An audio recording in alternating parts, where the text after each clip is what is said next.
I never planned to question the origin of the grandest monuments of the 19th century. It all started with a question too simple to seem dangerous. How could such colossal, mathematically precise, and uniform structures on different continents emerge almost simultaneously? Cathedrals, parliaments, opera houses, and exhibition centers appeared as if the entire world had received the same invisible blueprint.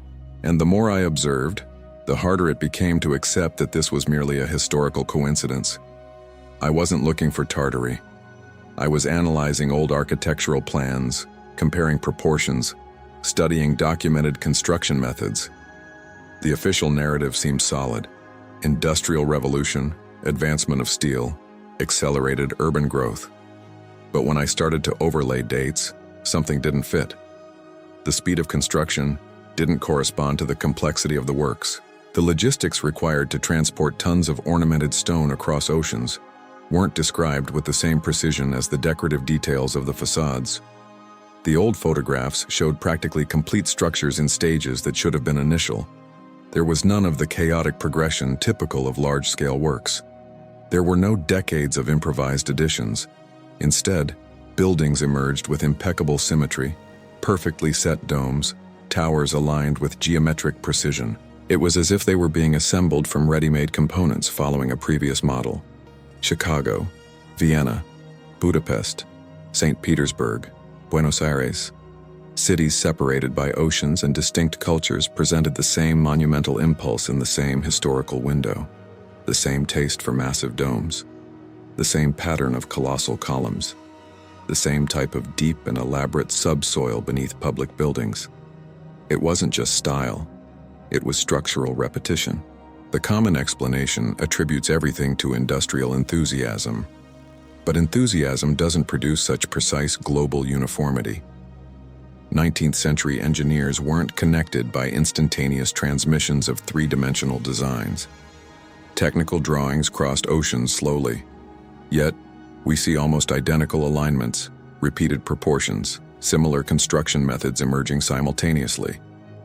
It was at this point that I began to consider something I had avoided for months: the hypothesis that these monuments were not original creations of that period, but reconstructions, reforms of something older, traces adapted to a new historical narrative. The name that inevitably comes up in this discussion is Tartaria, described on ancient maps as a vast region of Eurasia, but reinterpreted by some as something much larger than a simple territory. I resisted the idea because it seemed too big, too encompassing. But the questions didn't disappear. How did societies supposedly limited to early mechanical technology erect buildings that require complex structural calculations and continental logistical coordination? Why do so many of these buildings have harmonic proportions that coincide with advanced mathematical relationships? Why do we see extensive basements, sealed chambers, and spaces whose official function remains vague? Observe a monumental dome. Officially, it is a symbol of power, faith, or government. But acoustically, many of these domes amplify specific frequencies with impressive precision. Observe tall towers with embedded metal elements at regular intervals. Decorative ornament or functional component? Observe the basements with tunnels and compartments that seem to exceed basic structural needs. If we accept that Tartary may have been more than just a geographical designation, then an uncomfortable hypothesis arises. What if these monuments were part of a previous system, not just isolated buildings but nodes in a network? Infrastructure disguised as architecture, structures designed to perform functions that we do not recognize today. This possibility changes everything, because we would not be talking about a creative leap of the 19th century. We would be talking about heritage, about recovery, about reusing existing structures, and perhaps about a gradual process of forgetting. After the beginning of the 20th century, something changes. Monumentality decreases drastically. Complex ornamentation gives way to simplified functionality. There is no long and organic transition. There is an aesthetic and technical rupture, as if a body of knowledge had been interrupted or left behind.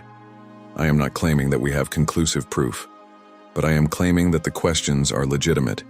The overall coordination, the geometric precision, the absence of detailed records about certain construction stages, the apparent speed of completion. Each isolated element may seem explainable. Together, they form a disturbing pattern. If Tartary existed as a technically advanced civilization, its monuments could have been much more than what cultural symbols.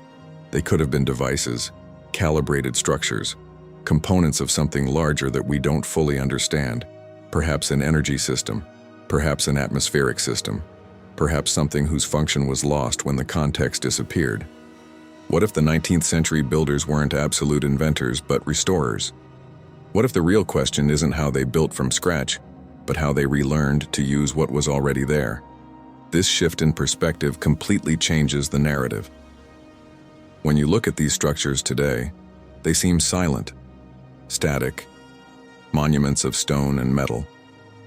But perhaps we are looking at sleeping machines, infrastructures whose original function has been forgotten or deliberately reinterpreted. Official history teaches us linear progress, simple tools evolving into complex technology. But what if progress is cyclical? What if there was a previous peak that was interrupted? What if the 19th century didn't mark the birth of something new, but the last echo of something much older? Perhaps the right question isn't whether Tartary built impossible monuments. Perhaps the question is why we so readily accept that they were built exactly as we were told.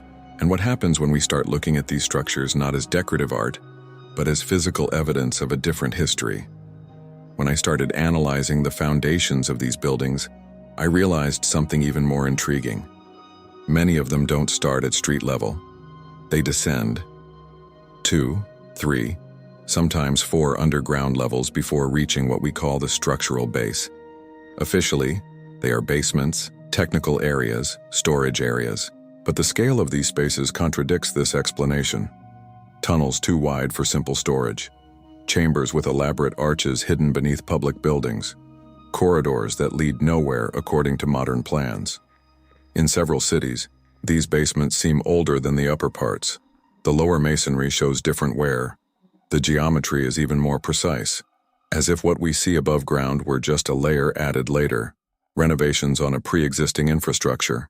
The conventional narrative says that large cities were rebuilt after devastating fires in the 19th century, fires that conveniently made room for new monumental architecture.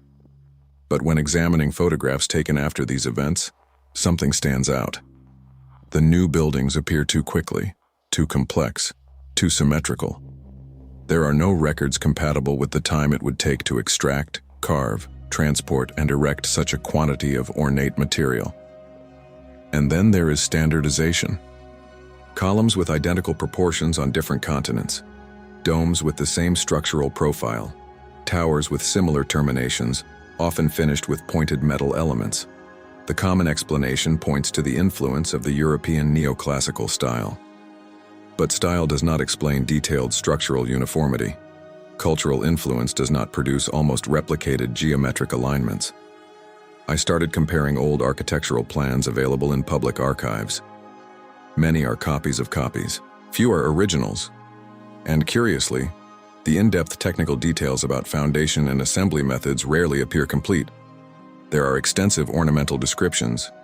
There are ceremonial records of the inauguration, but the construction process itself is often summarized. I'm not saying there are no records. I'm saying the level of detail is inconsistent with the magnitude of the feat. If we consider the hypothesis that these monuments were part of a previous infrastructure, the logic changes. It would not be necessary to build from scratch. It would be enough to reactivate, restore, adapt. This would explain the absence of long experimental evolution. It would explain the speed. It would explain the precision. The idea of Tartary as a technologically advanced civilization is controversial, but ancient maps show the name spread across vast regions of Eurasia. Officially, it was a generic designation for territories little explored by European cartographers. Unofficially, some suggest that the term concealed something larger, an organized culture that would have left lasting architectural marks. If this culture mastered engineering principles that we do not fully understand today, its monuments could have been designed with multiple functions, structures capable of handling atmospheric forces, buildings that interact with sound, pressure, and electricity in subtle ways. Note how many of these constructions feature large central halls under resonant domes. Modern acoustic tests show that certain frequencies are unusually amplified in these spaces. Officially, it is an architectural coincidence, but repeated coincidence on a global scale is beginning to seem like a pattern. It is also curious how many of these buildings have metallic elements positioned at strategic points on top of the towers, not just simple lightning rods, but more complex structures with multiple arms and internal connections that are rarely explained in contemporary technical detail. If they were just symbols, why such internal complexity? Another rarely discussed aspect is urban alignment. In several cities, large monumental buildings form almost perfect axes with each other. Squares, avenues, and government buildings appear to be organized according to broad geometric patterns. The justification is modern urban planning, but coordinated urban planning of this magnitude would require an integrated vision prior to the population expansion that officially drove such projects. And then an uncomfortable question arises. What if the planning was already there? What if 19th century cities weren't designed from scratch, but reorganized upon a pre-existing grid? This would explain why certain avenues seem excessively wide for the traffic of the time, why squares are too large for initial needs, why monumental structures seem disproportionate to the population that supposedly financed them. There is also the energy factor. During the late 19th century, there was intense experimentation with atmospheric electricity. Researchers explored wireless transmission, capturing energy from the environment. Officially, these experiments were limited and embryonic. But what if some of this knowledge wasn't new, just rediscovered? If monumental structures functioned as natural amplifiers, like resonance chambers integrated into conductive towers, they could have played a role in a decentralized energy grid. This seems speculative, and it is. But speculation grounded in observable patterns is different from pure imagination. When I observe the architectural transition after the beginning of the 20th century, I notice an abrupt abandonment of complex functional ornamentation. Modernism emerges with simple lines, smooth surfaces, and an absence of exposed metal elements. It is an aesthetic change, yes, but it is also a profound structural change. If technology were evolving, we would expect improvement, not drastic simplification. Perhaps what was abandoned was not just style. Perhaps it was knowledge. The central question remains, how could Tartary have built impossible monuments? Perhaps not by building in the sense we imagine, but by designing lasting systems that survived historical cycles. Systems that were reinterpreted by later generations as art, power, or religion. If we accept this possibility, even as an intellectual exercise, we begin to see the buildings in a new light. They cease to be merely testimonies of recent human skill and become evidence of a deeper historical continuity. What if we are living among functional ruins? Not destroyed ruins, but deactivated operational ruins. Infrastructures whose original purpose has dissolved into collective memory. This hypothesis does not require blind faith. It requires observation, comparison, persistent questions. Because the more we analyze the technical details, the proportions, the alignments, the more we realize that the traditional explanation may not be the only possible one. And perhaps, just perhaps, the history we have learned is only the most recent layer on a much older foundation. Perhaps we will never find an explicit document stating that Tartary built these monuments. Perhaps there is no surviving manual explaining each proportion, each dome, each tower aligned with mathematical precision. But the absence of a manual does not erase the presence of the structure. The buildings remain there, massive, symmetrical, resistant to time, silent. The question is not only how they were built, the question is why they seem to transcend the technical context that officially generated them.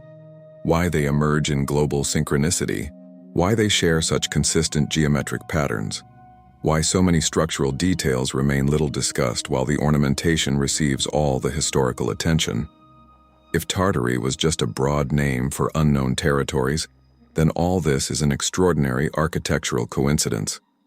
But if Tartary represented something more, an organized, technically advanced civilization with integrated knowledge of geometry, acoustics, and atmospheric forces, then perhaps we are looking at vestiges of a system that predates our modern narrative. We don't need to accept definitive conclusions to recognize that gaps exist, and gaps are the starting point of investigation, not its end. Perhaps these monuments are not impossible. Perhaps they only seem impossible within the historical framework we have been taught. Change the framework, and the impossible becomes heritage. The inexplicable becomes forgotten. The extraordinary becomes a vestige. What if the 19th century was not the birth of these works, but the last moment when we still knew how to use them? If this is true, then we are not at the apex of the technological timeline. We are in the middle of it, perhaps even in recovery. The next time you stand before one of these monumental constructions, don't just look at it as art or political power. Look at it as engineering, as applied geometry, as something that may have been designed to do more than impress. Because if Tartary really did build impossible monuments, perhaps the impossibility isn't in the construction. Perhaps it's in the idea that we've forgotten how to do them.